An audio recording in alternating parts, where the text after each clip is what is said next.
ETF index mutual funds నేర్చుకుని stock మార్కెట్లో రాణించాలనుకుంటున్నారా? వెంటనే ఈ నెంబర్కి కాల్ చేయండి. నమస్తే, welcome back to Suman TV. Present మనతో పాటు ఉన్నారు అనలిస్ట్ మందర కృష్ణారెడ్డి గారు. నమస్తే సార్. నమస్తే అమ్మా.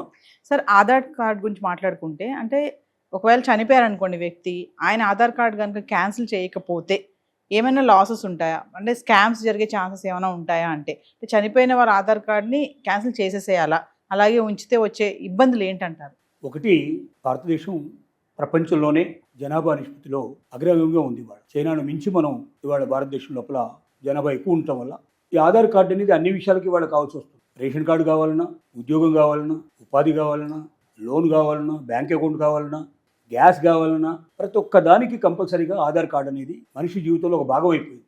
సేమ్ టైం ఏం జరుగుతుందంటే, ఈ ఆధార్ కార్డులని మన బదులుగా ఎవరైనా మన ఆధార్ కార్డును ఉపయోగించి ఫోన్లు తీసుకోవచ్చు, లోన్లు తీసుకోవచ్చు, రకరకాలుగా మనల్ని మోసం చేసే అవకాశాలు ఉన్నాయి. అయితే కొంతమంది ఎక్స్ట్రీమిస్ట్ చేతులు కూడా ఇది పడే అవకాశం ఉంది. అంటే ఎవరైతే దుష్ట శక్తులు ఉన్నారో, బ్లాక్ మ్యాజిక్ చేసేవాళ్ళ, పాకిస్తాన్ నుంచి వచ్చి ఇక్కడ చొరబాటుదారులు, లేదా ఈ దేశంలో కూడా వివిధ రకాల కార్యక్రమాలు దేశానికి హాని తలపెట్టేటువంటి వాళ్ళు, ఇక్కడ బ్లాస్టింగ్స్ అట్లాంటివి వచ్చేటానికి ప్రయత్నం చేసే వాళ్ళు కూడా కొంతమంది ఉంటారు. అలాంటి వాళ్ళు ఏంటంటే, ఇలాంటి దొంగ ఆధార్ కార్డుల మీద ఫోన్లు తీసుకోవడం, వాటిని ఉపయోగించుకోవడం, దీని ద్వారా ఇంకా రకరకాలుగా లబ్ధి పొందేందుకు ప్రయత్నం చేస్తాం, అకౌంట్స్ ఓపెన్ చేయడం.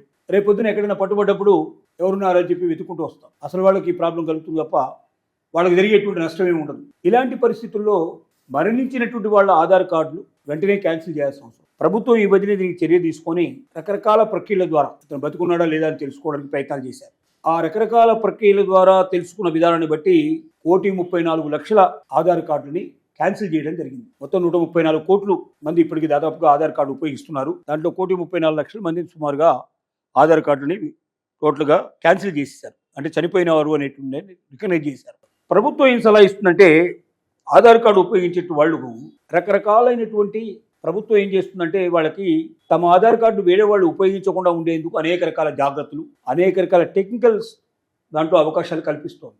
ఒట్టి వేలుముద్రలతోనే కాకుండా ఫేషియల్ ఎక్స్ప్రెషన్ ద్వారా కూడా, కంటిపాపల ద్వారా కూడా తెలుసుకోవడం అనేది ఇట్లా రకరకాలుగా పెట్టి 2-3 రకాల అవకాశాలు దాంట్లో కల్పించినప్పుడు ఏమవుతుందంటే, అంటే జనరల్గా వేలుముద్రలు అయితే ఎవరైనా ఈ మధ్య వేలుముద్రలు కూడా డూప్లికేట్ చేసే అవకాశాలు చాలా ఎక్కువ కనబడుతున్నాయి. కంటిపాపలు చేయడం చాలా కష్టంతో కూడుకున్న పని. కాబట్టి ఎక్కడైతే వాళ్ళకి అనుమానాలు ఉన్నాయో, ఆలోచనలు ఉన్నాయో, వాళ్ళు దీని కింద మారడం అనేది చాలా అవసరం. ఇలాగే చదువుకున్న వాళ్ళు అయితే ఇంకా రకరకాల ఆప్షన్స్ ఇచ్చి వాడు దాంట్లోకి వెళ్ళి వేరే వాళ్ళు ఎవరు కూడా దాన్ని చేసుకోవడానికి వీలు లేకుండా ప్రభుత్వం అవకాశాలు కల్పిస్తుంది. కాబట్టి ప్రతి ఒక్కరూ గమనించి ఆధార్ కార్డు లోపల ఇంకా విషయాలు, టెక్నికల్ విషయాలు ఏమున్నాయి, మా ఆధార్ కార్డుని వేరే వాడు ఎవరు ఉపయోగించుకోకుండా ఎలా చేసుకోవాలి అని తెలుసుకొని జాగ్రత్త పడటం మంచిదని చెప్తోంది. రెండోది, ఎవరైనా మరణించినట్టయితే వెంటనే ఇన్ఫర్మేషన్ ఇచ్చేట్టుగా దాంట్లోనే ఆధార్ కార్డుకు సంబంధించిన ఆ నెంబరు మనం దాంట్లో ఆ వెబ్సైట్లోకి వెళ్ళి వెంటనే మనం మరణించిన వాళ్ళకి సంబంధించిన పేరు దాంట్లో ఇన్ఫర్మేషన్ ఇచ్చేస్తే అక్కడ వాళ్ళది క్యాన్సిల్ చేసేస్తారు. అప్పుడు వీళ్ళు అన్ని చోట్ల తిరగాల్సిన అక్కర్లేదు.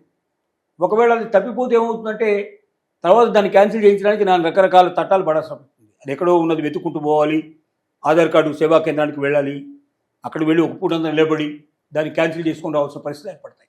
సో ప్రభుత్వం ఏం చెప్తుంది అంటే, ఒకటి, ఎవరైతే మరణించారో వాళ్ళకి సంబంధించిన ఇన్ఫర్మేషన్ వెంటనే ఇవ్వండి, దాని ద్వారా వేరే వాళ్ళు దీన్ని ఉపయోగించడానికి వీలు లేకుండా మేము క్లోజ్ చేయడానికి అవకాశం ఉంటుంది. రెండోది ఏంటంటే, ఆధార్ కార్డుని ఎవరు పడితే వాళ్ళు ఉపయోగించకుండా అనేక రకాల అవకాశాలు మీరు టెక్నికల్గా కల్పించాం. అదేమిటో తెలిసిన వాళ్ళు, చదువుకున్న వాళ్ళైతే మీరు చేసుకుంటూ, చదువుని వాళ్ళైతే ఆధార్ కార్డుకు వెళ్ళి ఆఫీస్కి వెళ్ళి అక్కడ తెలుసుకొని ఆ మార్పులు చేర్పులు చేసుకున్నట్టయితే మీ ఆధార్ కార్డు వేరే వాళ్ళు ఉపయోగించకుండా ఉంటుంది, మీకు నష్టాలు కష్టాలు రాకుండా ఉంటాయి అని ప్రభుత్వం తెలియజేస్తుంది. ఇది దీంట్లో ఉన్నటువంటి సమాచారం. అంటే ఇప్పుడు ఆధార్ కార్డు కనుక మనది ఎవరికైనా దొరికింది అనుకోండి, అంటే ఎవరైనా వేరే వాళ్ళు తీసుకుంటే గవర్నమెంట్ నుంచి వచ్చే పథకాలు కూడా వాళ్ళు వేరే దారులు తీసుకునే ఛాన్స్ కూడా ఉంటాయి. అయితే లక్షల లోన్లు వాళ్ళు తీసుకోకుండానే వాళ్ళ పేరు మీద చాలా మంది తీసేస్తున్నారు. అంటే వాళ్ళు ఏదో ఒక సందర్భంలో ఆధార్ కార్డు వాళ్ళకి సబ్మిట్ చేయడం వల్ల ఆ ఆధార్ కార్డు ఉపయోగించేసి వాళ్ళే లోన్లు తీసుకున్నట్టుగా, మొత్తం టోటల్గా బ్యాంకుల లోపల లోన్లు తీసుకున్నట్టుగా, రైతులు లక్షల మంది రైతులు తీసుకున్నట్టుగా కోట్లాది రూపాయలు లోన్లు కనబడ్డాయి. ఇది రికవరీ చేయడం చాలా కష్టం. ఇక్కడ తీసుకున్నది వాడు గారు, ఎవరో దొంగలు మధ్యవర్తులు తీసుకున్నారు వీళ్ళ పేరు మీద, వాళ్ళు ఎంజాయ్ చేశారు. పట్టుకోవడం కూడా చాలా కష్టంతో కూడుకున్న పని. అంతే కదా. అకౌంట్లు వీళ్ళ పేరు మీద ఓపెన్ అవుతాయి, వీళ్ళు తీసుకున్నట్టుగా దొంగ సంతకాలు, ఫోర్జరీ సంతకాలు ఇవన్నీ ఉంటాయి.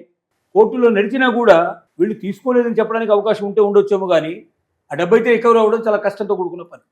ఇంతవరకైతే కొంతవరకు సరే లోను ఏదో కింద మీద పట్టం కట్టడమో, లేకపోతే బ్యాంకు కోర్టుకు వెళ్ళి మాది కాదని చెప్పి తెలుసుకోవడానికి అవుతుంది. కానీ ఎక్స్ట్రీమిస్ట్ల చేతుల్లో ఇది పడినట్టయితే వాళ్ళు ఈ పేరు మీద సిమ్ కార్డు తీసుకోవడం, ఈ పేరు మీద బ్యాంక్ అకౌంట్లు ఓపెన్ చేసుకోవడం, ఏమైనా చేయొచ్చు. ఇంకా ఇతర దేశాల నుంచి వచ్చే డబ్బు ఏదైతే వీళ్ళకి వచ్చేట్టు డబ్బులు కూడా దీని ద్వారా తెప్పించుకోవడం, దాని ద్వారా బాంబులు అవన్నీ తయారు చేసేసి మన దేశంలో ప్రయోగించడం, ఇట్లాంటివి జరిగినప్పుడు అది చాలా భయంకరమైన పరిస్థితి ఏర్పడుతుంది. ముందుగా వాళ్ళు కాదు, వీళ్ళని అరెస్ట్ చేసి తీసుకెళ్లి జైల్లో పెట్టేస్తారు. అసలు దానికి ఇంకా బెయిల్ కూడా ఉండదు.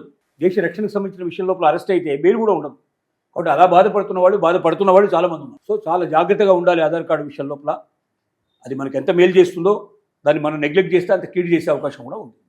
Thank you.